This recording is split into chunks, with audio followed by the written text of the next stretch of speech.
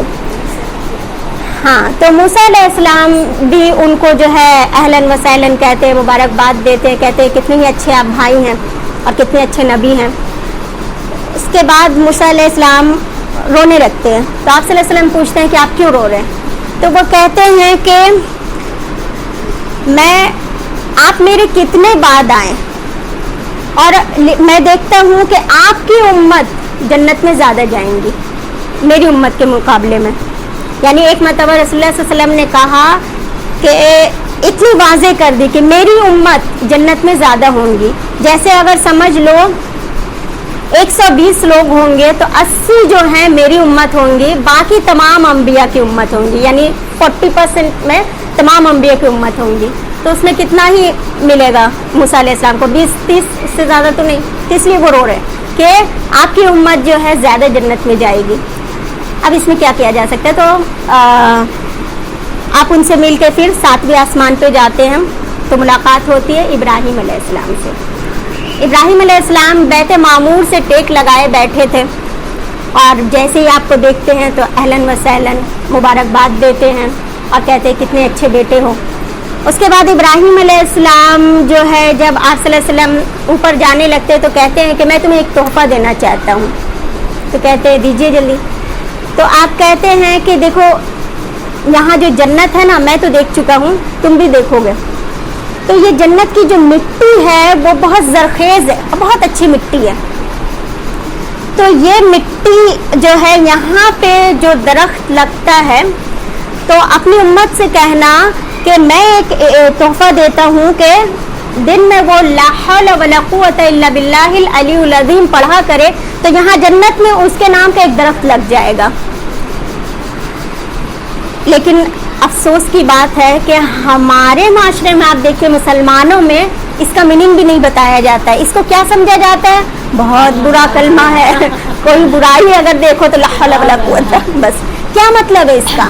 اس کا مطلب یہ نہیں کوئی طاقت نیکی کرنے کی, یعنی نہیں کوئی طاقت نیکی کرنے کی اور نہ کوئی طاقت ہے برائی کرنے کی سوائے اللہ کی مدد کے. یعنی اگر میں نماز پڑھ رہی ہوں تو میرے اندر کوئی طاقت نہیں ہے جب تک اللہ اس کی توفیق نہ دے دے. تو اتنا اچھا اس کا میننگ ہے, لیکن شیطان کیسے دھوکے میں رکھا ہوا ہے کہ ہم لا حول منہ سے نہ پڑھے تاکہ ہمارے درجات اتنے بلند نہ ہو جائے. تو جنت میں درخت لگتا جائے گا. جنت ہے کیا؟ درخت ہی ہے نا. تو جنت میں درخت لگتا جائے گا. تو ابراہیم علیہ السلام ان کو وہ تحفہ دیتے ہیں, لہٰذا آپ وہاں سے لے کر اب آسمان کے اوپر 7ویں آسمان کے اوپر جا رہے ہیں اور وہاں سدرۃ المنتہا تک پہنچتے ہیں. سدرہ کہتے ہیں بیری کے درخت کو, ٹھیک ہے, اور منتہا کہتے ہیں انتہا کو, یعنی آخری حد ہے.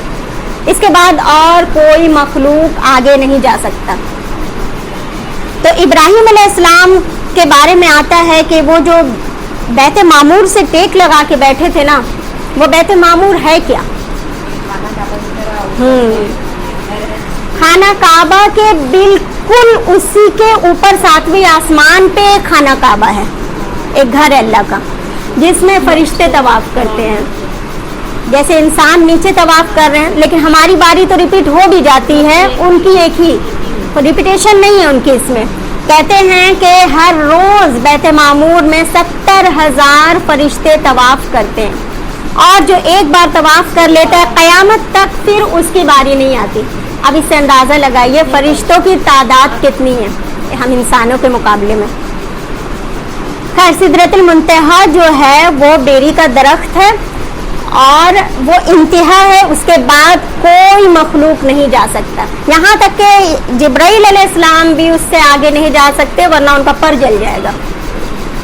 آپ صلی اللہ علیہ وسلم کہتے ہیں سدرہ جو درخت ہے وہ اس کی آپ لمبائی اگر سوچیے گا، چھٹے آسمان میں اس کا جڑ ہے، ساتویں آسمان میں وہ درخت ہے، کتنا بڑا وہ درخت۔ اور ایک قوم کے بارے میں بتاتے ہیں، وہ قوم کی ہاڑی بہت مشہور ہے، تو اس کے اتنے بڑا بڑا ہاڑی کے اتنا بڑا بڑا اس درخت کا پھل ہے، اور اس کے پتے جو ہے ہاتھی کے کان کے برابر ہے وہ درخت۔ تو وہیں پہ جو ہے اللہ تعالیٰ کا کوئی حکم جو ہے صادر ہوتا ہے تو وہیں پہ حکم آتا ہے فرشتوں کو، اور جو دنیا سے جو خبریں ہوتی ہے وہ فرشتے وہاں پہ بیت معمور تک لے جا کے ڈیلیور ہوتا ہے، وہاں سے خبر جو ہے وہ ایکسچینج ہوتا ہے، اس سے آگے کسی کی رسائی نہیں ہے، اس سے آگے کوئی جا ہی نہیں سکتا۔ لیکن اللہ تعالیٰ اپنے محبوب کو بلاتے ہیں اپنے عرش کے پاس، اور رسول اللہ صلی اللہ علیہ وسلم جاتے ہیں اور کہتے ہیں کہ وہ اتنا خوبصورت نظارہ تھا، وہ اتنا خوبصورت نظارہ تھا کہ الفاظ نہیں ہے بیان کرنے کو۔ اگر الفاظ میں بیان ہو گیا، اگر جس طرح ہم جنت کو بیان نہیں کر سکتے ہیں تو پھر وہ اس کی اہمیت مطلب ہم نہیں سمجھ سکتے کہ وہ کیا ہوگا وہ مقام، کہ اللہ کے رسول کہتے ہیں کہ جب میں اللہ کے پاس گیا تو ڈھانپ لیا مجھے جو ڈھانپنا تھا، جس نے ڈھانپنا تھا، یعنی اللہ تعالیٰ نے ڈھانپ لیا۔ اب اس میں یہ آتا ہے ہم اہل سنت والجماعت سنی جس کو کہتے ہیں، ہم سنت کو فالو کرنے والے، ہمارا یہ یقین ہے کہ رسول اللہ صلی اللہ علیہ وسلم نے اللہ تعالیٰ کا ان آنکھوں سے دیدار نہیں کیا۔ بعض لوگ کہتے ہیں دیدار ہوا لیکن نہیں، کیونکہ یہ جو آنکھ ہے نا، اس آنکھ سے اللہ کا دیدار ممکن نہیں ہے، وہ تو مرنے کے بعد جو ہے یہ بصارت سے نہیں دیکھا جا، بصیرت سے دیکھا جا سکتا ہے۔ تو جیسے کہ موسیٰ علیہ السلام نے خواہش ظاہر کی تھی اللہ تعالیٰ سے، تو اللہ تعالیٰ نے کیا کہا کہ موسیٰ تم برداشت نہیں کر پاؤ گے، یعنی تم جو ڈیمانڈ کر رہے اگر میں دے دوں تو تمہارا نقصان ہو جائے گا، تمہاری آنکھیں چلی جائیں گی۔ تو موسیٰ علیہ السلام کو بہت شوق تھا، انہوں نے کہا کہ مجھے دیکھنا ہے، تو اللہ تعالیٰ نے کہا کہ ٹھیک ہے، میں اس پہاڑ پہ اپنا تجلی ڈالوں گا ہلکا سا، اگر پہاڑ برداشت کر گیا تو اچھی بات ہے تم دیکھ لینا۔ لیکن اللہ تعالیٰ نے جیسے ہی اپنا ہلکا سا تجلی ڈالا پہاڑ پہ، تو پہاڑ جو ہے وہ ریزہ ریزہ ہو گیا اور موسیٰ علیہ السلام گش کھا کے گر گئے تو نہیں دیکھ پائے۔ تو اسی طرح ہمارے نبی صلی اللہ علیہ وسلم نے بھی دیدار نہیں کیا، لیکن دل کی آنکھوں سے تو ضرور دیکھا اللہ تعالیٰ کو۔ تو اللہ تعالیٰ نے ہمارے نبی صلی اللہ علیہ وسلم کو اپنے قریب بلایا، کیونکہ ان کی دل جوئی ضروری تھی اب کرنا۔ کتنے دل جوئی ہو گئی؟ 5 طرح سے آپ کو پروٹیکٹ کیا اللہ تعالیٰ نے، تاکہ ان کا جو معراج طائف کا جو غم ہے وہ ہلکا ہو سکے۔ تو اللہ تعالیٰ نے ان کو انعام دیا، تحفہ۔ اب اتنے پیارے نبی کو بلائیں گے اور تحفہ دیے بغیر چھوڑ دیں گے؟ ہو نہیں سکتا۔ تو اللہ نے ان کو پہلا تحفہ کیا دیا؟ نماز کا۔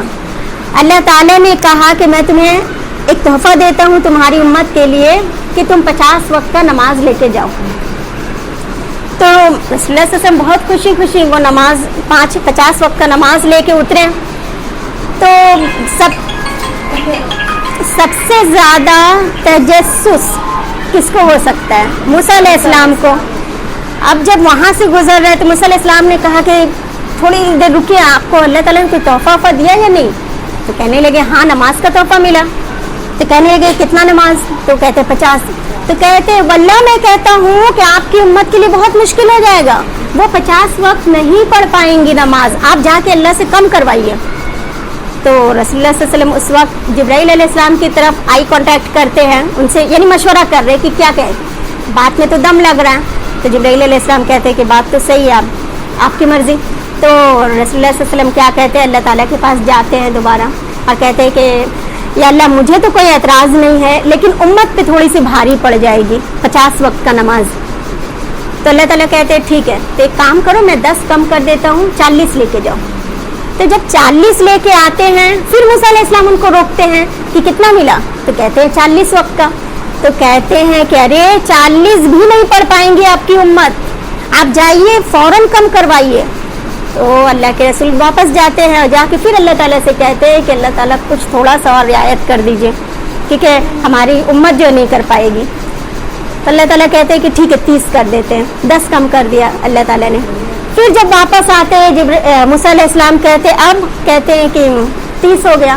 کہتے ہیں کہ ارے میری امت تو 3 وقت نہیں پڑھ پا رہی تھی, آپ کی امت 30 وقت کیسے نماز پڑھے گی, آپ جا کے پھر بولیے. تو پھر اللہ کے رسول جاتے ہیں, پھر اللہ تعالیٰ 20 کر دیتے ہیں. 20 کرنے کے بعد پھر وہ کہتے ہیں کہ نہیں ابھی بھی نہیں کر پائے گی. میں کہہ رہا ہوں کہ مجھے ایکسپیرینس ہے, میں نے بنی اسرائیل کو لیڈ کیا ہے اور مجھے پتہ ہے امت کیسے ہوتی ہے. امت کا بس چلے تو صرف ہفتہ میں 1 دن نماز پڑھے. تو آپ جائیے واپس اور جا کے کم کروائیے. تو اب 10 رہ گیا, جاتے اللہ تعالیٰ پھر 10 کم کر دیتے ہیں. اب جب 10 لے کر آ رہے ہیں تو کہتے ہیں کہ 10 بھی بہت زیادہ ہے, 10 بھی زیادہ, آپ جائیے اسی وقت اللہ تعالیٰ سے کہیے اللہ تعالیٰ سمجھیں گے بات کو, میری امت کے بارے میں مجھے پتا ہے. آپ سوچ رہے کہ ابھی جو آپ کے صحابہ ہیں, میں تو ایک وقت کا نبی تھا لیکن آپ تو آخر قیامت تک کے نبی ہے, تو ابھی آپ کو نہیں سمجھ میں آ رہا. صحابہ ابھی پڑھ لیں گے لیکن آخری آنے تک جو امت ہے وہ بھاگے گی اتنی نماز سے. تو اللہ کے رسول کہتے ہیں ٹھیک ہے پھر جاتا ہوں. تو اللہ تعالیٰ کے پاس جا کے کہتے ہیں, تو اللہ تعالیٰ کہتے ہیں میں 10 کم کر رہا ہوں, یعنی میں کہہ رہی ہوں کہ 10 کم, اگر آپ 10 کریں گے تو پورا ختم ہو جائے گا. تو اللہ تعالیٰ کہتے ہیں کہ ٹھیک ہے چلو اس کا ہاف کر دیتا ہوں, یعنی 10 سے 5. تو اللہ کے رسول اب خوشی خوشی لے کے نیچے آتے ہیں. تو موسیٰ علیہ السلام پھر کہتے ہیں نہیں 5 بھی نہیں ہو سکے گی. تو اس وقت رسول اللہ صلی اللہ علیہ وسلم کہتے ہیں کہ نہیں اب مجھے شرم آ رہی ہے اللہ سے, اللہ تعالیٰ مجھے تحفہ دے رہے ہیں, تحفہ کی اتنی ناقدری. تو موسیٰ علیہ السلام کہتے ہیں تحفہ جو ہے یہ فرض ہے, اور اگر فرض ادا نہ کر پائے تو یہ جو ہے تحفہ نعمت زحمت میں بدل جائے گی. آج وہی ہو رہا ہے امت کے ساتھ. جو امت جو ہے 1 دن ہو, سال میں 1 دن ہو, بہت خوشی خوشی نماز پڑھتی ہے. یہاں تک کہ اگر آپ دیکھیے ہندوستان پاکستان کا سروے کیا گیا تو ہندوستان میں نمازی کتنا ہے, صرف 11%, 11%, جو 5 وقت نماز پڑھتا ہے, اور پاکستان میں 10%. یہ ہے امت کا حال کہ 10% نماز پڑھ رہا ہے, 90% کیا کر رہا ہے. جو اللہ تعالیٰ نے تحفہ دیا, نماز کیوں دیا اللہ نے, کہ جب بندوں کا دل کرے اللہ سے بات کرنے کا تو نماز میں کھڑا ہو جائے, جب دل چاہے کہ اللہ اس سے بات کرے تو قرآن پڑھے. تو یہ اتنا بڑا تحفہ تھا, اس کی ناقدری آج مسلمان کرے. جبکہ اللہ کے رسول صلی اللہ علیہ وسلم فرماتے ہیں من ترک الصلاۃ متعمداً فقد کفر, جس نے نماز جان بوجھ کر چھوڑا اس نے کفر کیا. آج لوگ جو ہے یعنی کافر ہو گیا وہ. بظاہر بہت سارے مسلمان آپ کو ملیں گے بے نمازی, اور وہ مر جاتا ہے تو عمومی طور پہ تو اس کو نہلایا جاتا ہے مسلمانوں کی طرح, اس کا ورثہ تقسیم ہوتا ہے, سب کچھ مسلمان کے جیسے ہو رہا. لیکن روحانی طور پہ کیا وہ مسلمان میں کی زندگی میں مرا ہے؟ روحانی طور پہ وہ مسلمان نہیں ہے, وہ کافر ہے. تو اللہ کے رسول نے کہا جس نے جان بوجھ کر نماز چھوڑا اس نے کفر کیا. نماز اتنی اہم چیز ہے, اس پہ کیسے مسلمان جو ہے نماز چھوڑے رکھتے ہیں. یہ پہلا تحفہ اللہ تعالیٰ نے نماز دیا. دوسرا کیا دیا تھا؟ 4 تحائف اللہ تعالیٰ نے دیے رسول اللہ صلی اللہ علیہ وسلم کو. نماز ہی ملا ہے جو ارکان میں, ہمارے جو ارکان ہے اس میں نماز ہی اوپر بلا کے دیا گیا, یعنی اتنا اہم تحفہ ہے یہ. دوسرا ملا آمن الرسول, سورہ بقرہ کی آخری 2 آیت, اوپر بلا کے اللہ تعالیٰ نے یہ ان آیتوں کو دیا کہ جو کوئی رات میں یہ 2 آیت پڑھ لے گا وہ اس کے لیے کافی ہو جائے گا. یعنی اتنی اہم آیت ہے یہ. سونے کے وقت یہ 2 آیت آمن الرسول بما انزل الیہ, نہیں یہ آمن الرسول, یہ آخری جو 2 آیت ہے یہ اللہ تعالیٰ نے دیا. تیسرا تحفہ کیا ہے؟ تیسرا تحفہ اللہ تعالیٰ نے دیا کہ آپ کا امتی اگر بہت زیادہ گناہ بھی کر لے گا لیکن اس کے دل میں اگر ایمان رہے گا تو وہ اگر شرک نہیں کرے گا اپنی زندگی میں تو اگر وہ شرک نہ کرنے کی گارنٹی دے گا تو اللہ تعالیٰ اسے جنت کی گارنٹی دیں گے. یہ تیسرا تحفہ. چوتھا تحفہ کیا تھا کہ آپ کا امتی جو ہے اگر کوئی نیکی کرنے کی نیت کرے گا اپنے دل میں تو اگر وہ نیکی کرنے کی اس کو استطاعت نہیں بھی ہوگی لیکن وہ نیت کرے گا تو اس کو ایک نیکی مل جائے گی, ایک نیکی کا ثواب مل جائے گا. لیکن اگر اس نے وہ نیکی کی نیت کیا اور نیکی کر بھی لیا تو اللہ تعالیٰ اسے 10 نیکی کا ثواب دیں گے. اور اگر اس نے کوئی برائی کی نیت کی, کوئی گناہ کرنے کا نیت کیا اور اس نے نہیں کیا تو اس کا گناہ نہیں لکھا جائے گا. لیکن بالفرض اگر اس نے وہ گناہ کر دیا تو صرف ایک ہی گناہ کا عذاب ملے گا. تو یہ جو تحفہ تھا یہ اللہ کے رسول صلی اللہ علیہ وسلم کو 4 تحفہ اللہ تعالیٰ نے ان کی امت کے لیے دیا. تو آپ صلی اللہ علیہ وسلم یہ سارے تحائف لے کر آئے اور آ کر اس خبر کو سب سے پہلے کس کو دیتے ہیں؟ اپنی چچیری بہن ام ہانی کو دیتے ہیں جو حضرت علی رضی اللہ عنہ کی بہن رہتی ہیں.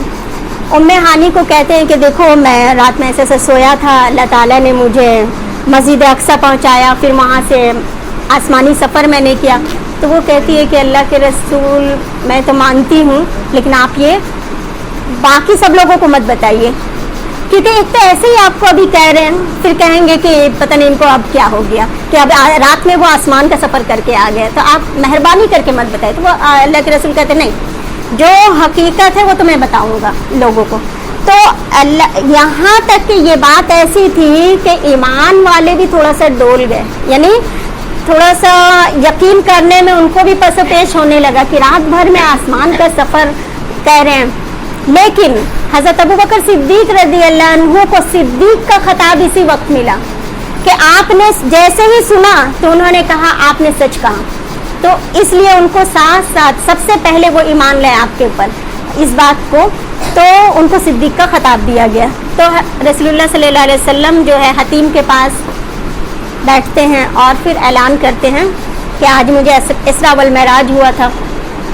ابو جہل دوڑ کے آتا ہے, بولتا ہے یا معاشر القریش جلدی آؤ, دیکھو اب ان کو کیا ہو گیا. یہ کہہ رہے ہیں کہ ان کو اسراء والمعراج ہوا تھا, آسمانی سفر کر کے آئے.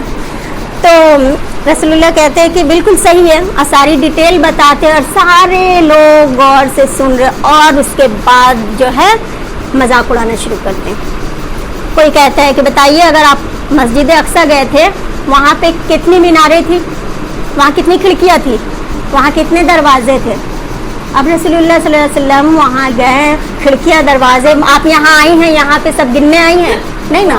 وہ سوچ رہے ہیں کہ میں وہاں گننے تو نہیں گیا تھا, میں تو وہاں پہ نماز امامت کی میں نے, مگر اپنے آپ کو بہت لاچار محسوس کرتے ہیں. تو اللہ تعالیٰ اچانک ایسا ہوتا ہے, اللہ تعالیٰ نے آپ حتیم کے پاس کھڑے ہوتے ہیں, اللہ تعالیٰ نے بالکل ویڈیو دکھا دیا, بالکل جو ہے اسکرین چلا دیا سمجھ لیجئے, اور مسجد اقصی کو وہاں پہ ان کے نظروں کے سامنے لا کے کھڑا کر دیا. وہ جو سوال کر رہے کتنی میناریں تھیں, آپ صلی اللہ علیہ وسلم بتا رہے اتنی تھی. کہ یہ چیز کہاں تھی, آپ بتا رہے, وہ کہاں تھی, ساری چیزیں A to Z بتا دی. سارے لوگ دنگ خاموش, اور ان کے پاس ایک جواب نہیں بن پڑا. لیکن پھر کیا, آخر وہی کفر کا کفر ہی میں جمے رہیں, ایمان ان کے دل تک نہیں رسائی کرتی ہے. آج یہیں تک رکھتے ہیں انشاءاللہ. سبحان اللہ و بحمدہ, سبحانک اللہم و بحمدک, نشہد ان لا الہ الا انت, نستغفرک و نتوب الیک. والسلام علیکم و رحمۃ اللہ وبرکاتہ.